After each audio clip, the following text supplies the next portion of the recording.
yeah, just skip there, I think. We'll have a Sports World Championships here next year, and this is like the warm-up for it. We've had 2 valley tasks so far, one task which also got cancelled, and the practice day which wasn't very good. So yeah, but two pretty decent tasks. And from what everyone's been saying about the weather so far this year, we're actually quite lucky to have got that, and we should be getting a decent task today as well.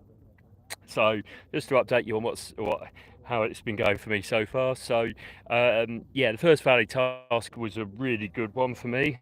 I was really pleased with that flight because I was one of only 3 people to get to goal, and the other 2 were Manfred Rumer, who some of you might have heard of, also flying. What you can see over there is very much not a standard glider, and Mario Alonzi, who's also one of the top pilots in the world and is flying, well, a standard glider, but basically sort of similar level to the Puma, so Icaro Master.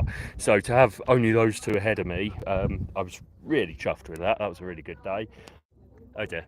So talking of technical troubles, it looks like the signal up here isn't very good, so I better just stand very, very still for the rest of this video.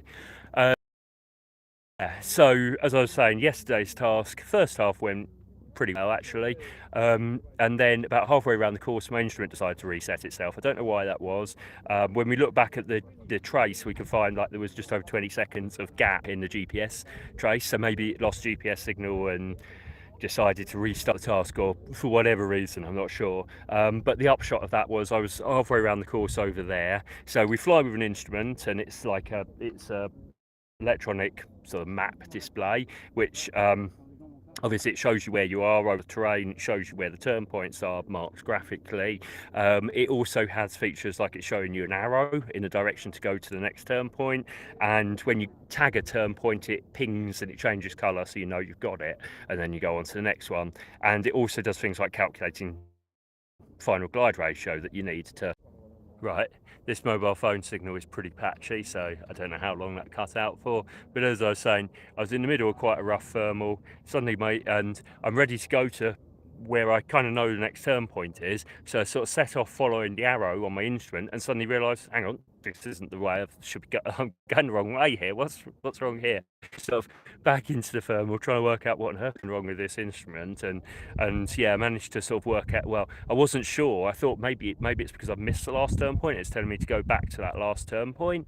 But I didn't really so I basically just thought, well, I think I've got the turn points up until now. I know I've got one more there, and then back and then into goal. So I'm just going to have to just fly the course and hope for the best when I get there, kind of thing, and hope I score a task. So it meant I had to fly quite a long way into each turn point to be really sure that I had got it, because it wasn't coming up and registering that as got. And critically, it also meant I didn't get a final glide ratio calculated for me for goal. Okay, I might try going up to the top of the hill. Just got to download gliders to get there.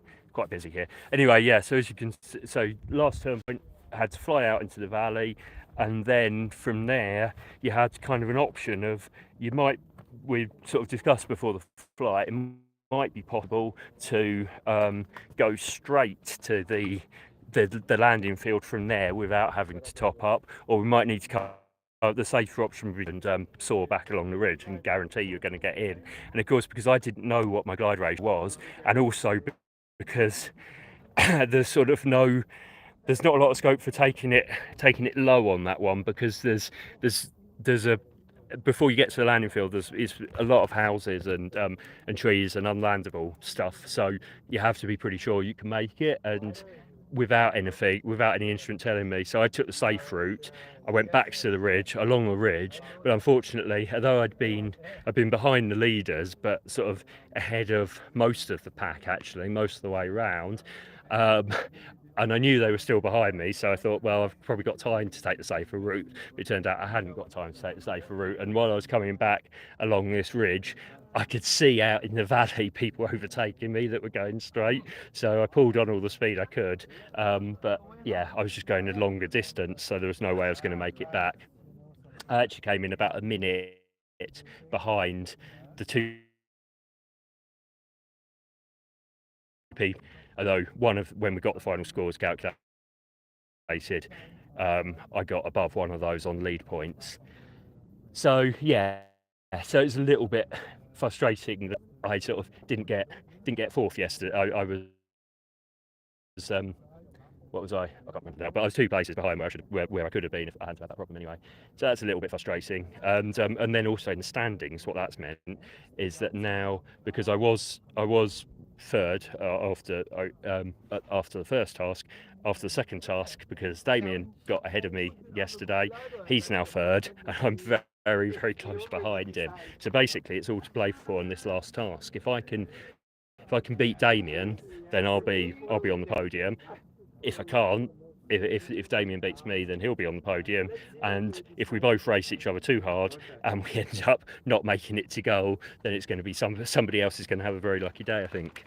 So yeah, it'll be a very interesting task. And you can see that although it's really hot, well, it's a very stable day. There's no cumulus up above. There's a little bit of sort of high level milky cloud. Yeah, it's not, and the forecast is for weaker thermals than yesterday as well. So, and there might well not be any clouds developing to show us where they are either. So it's going to be quite a tricky day, I think, and probably slower than yesterday. So yeah, not sure what the best strategy is for this, but I'll sort of make my decisions when I'm in the air, I think. And yeah, my main goal is if I can race Damien and come in ahead of him, then I'll be on the podium. So that's my target. I think the briefing is going to be in about five minutes, yeah, I suspect we don't know what time things start, but probably I'd expect it'll probably be similar to yesterday. So probably launching at 1 o'clock, probably the task starting at 2. That seems to be about normal. So yeah, anyway, I'll sign off there.